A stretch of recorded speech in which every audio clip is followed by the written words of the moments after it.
Olá, meus queridos irmãos e irmãs, estamos hoje no 7º domingo do tempo comum e a igreja nos propõe o Evangelho de São Lucas, capítulo 6, versículos 27 a 38.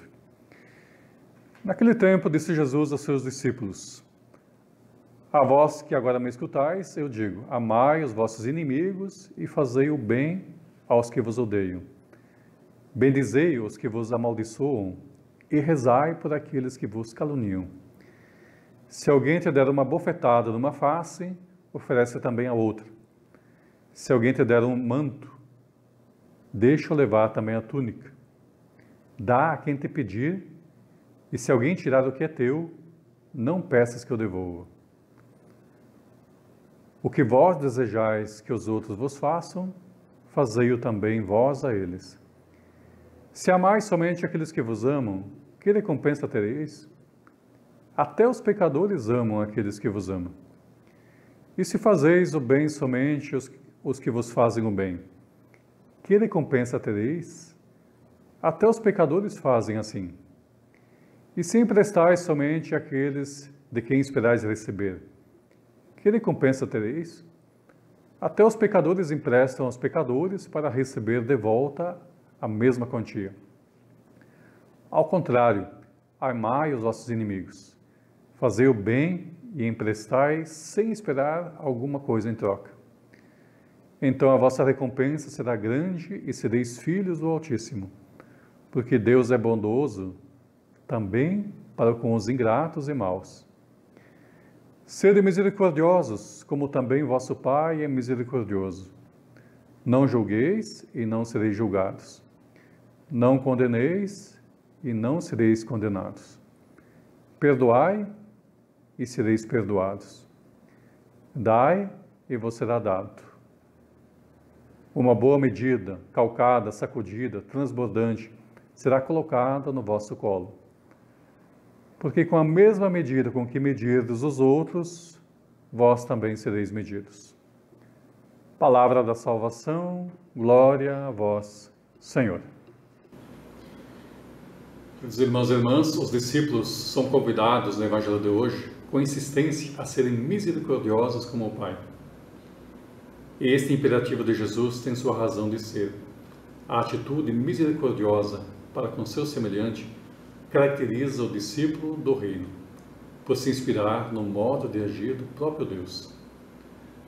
O Pai é exemplarmente misericordioso em relação à humanidade. É assim que a Bíblia entende a criação e a história de Israel. Os salmos são pródigos em exaltar a misericórdia divina. Ela é eterna e sem limites.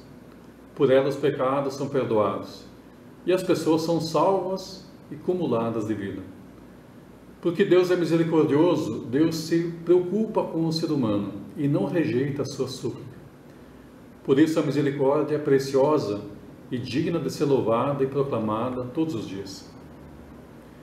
O discípulo do reino deve ser misericordioso no relacionamento com seus semelhantes. Diferentemente dos pecadores que não pensam como Deus e fazem o bem apenas a quem lhes quer bem, o discípulo é misericordioso para com todos, inclusive para com os inimigos. Está sempre pronto a fazer o bem, sem esperar recompensa. Responde ao ódio com amor e à maldição com a bênção. Recusa-se a ser violento com quem o trata com violência. Se por sua vez experimentarmos pagar o mal com o bem, não desejaremos nunca mais outra espécie de vingança. São Vicente de Paulo dizia que perdoar a injúria recebida é curar a chaga do próprio coração. O perdão é mais do que um sentimento, é uma força que desencadeia admiráveis resultados. Perdoar não quer dizer necessariamente não sofrer. Perdoar é, sobretudo, desejar perdoar, querer bem ao outro. Somos, de fato, senhores de nossa vontade, mas nem sempre de nossos sentimentos e impressões. O perdão é um catalisador que cria a ambiência necessária para uma nova partida, para um novo reinício. Haveria menos ódio no mundo se os homens esquecessem as ofensas tão depressas quanto esquecem os benefícios. Os inimigos têm uma utilidade. Eles nos mostram os defeitos e nos dizem verdades. São mestres a quem não pagamos, dizia Plutarco. O que há de mais difícil no mundo é apreciar o bem que os inimigos nos fazem. O perdão total é coisa divina que só Deus pode nos ensinar. Jesus não censura, ele salva. Nos convida a ultrapassar o simples conformismo para nos levar até o amor.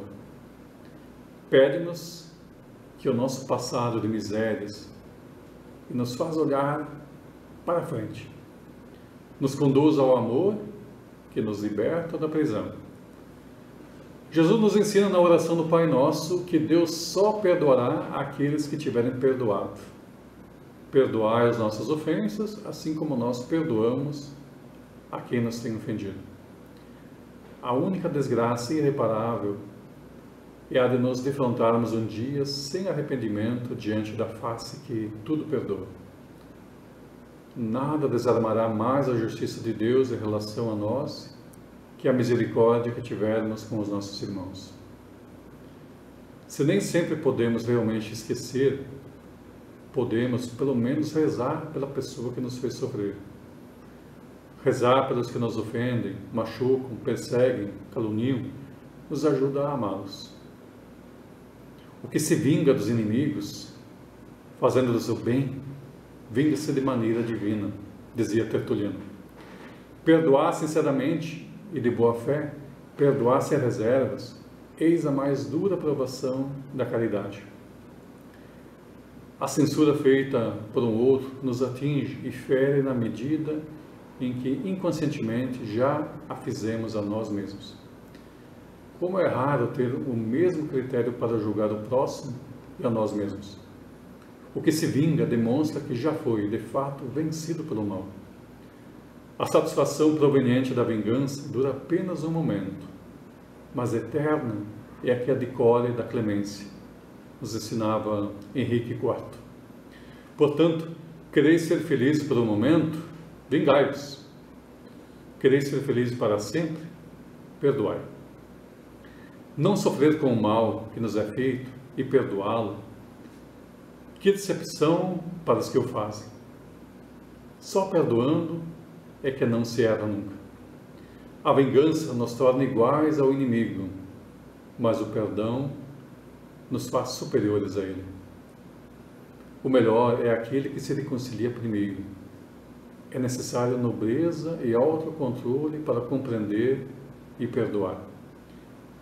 Só para perdoar é que devemos pensar nas pessoas que nos fazem sofrer. Tenhamos certeza de que Deus se serve deles para nos exercitar a humildade, a paciência. E veremos um dia como nos foram úteis os que nos maltrataram. Perdoar uma injúria é elevar-se ao mais alto grau da virtude. É ultrapassar os limites da natureza. É divino por imitação, pois é fazer o que pertence a Deus. A remissão dos pecados. Privilégio específico de Deus, nos ensinava São Gregório de Nissa. Um coração aberto à miséria do próximo está aberto à misericórdia de Deus. Ainda que não professando qualquer credo, se alguém aceita a pobreza de sua condição, tem misericórdia para consigo mesmo, em muitos casos este homem já encontrou o Cristo. Nós te pedimos por aqueles que nos são causa de ressentimentos, por aqueles que a desavença afastou de nós, por aqueles que nos prejudicaram. Permita que nos encontremos sem medo de ser humilhados e dispostos a uma reconciliação, e que assim possamos dizer com toda a sinceridade: perdoai as nossas ofensas, como perdoamos aqueles que nos têm ofendido.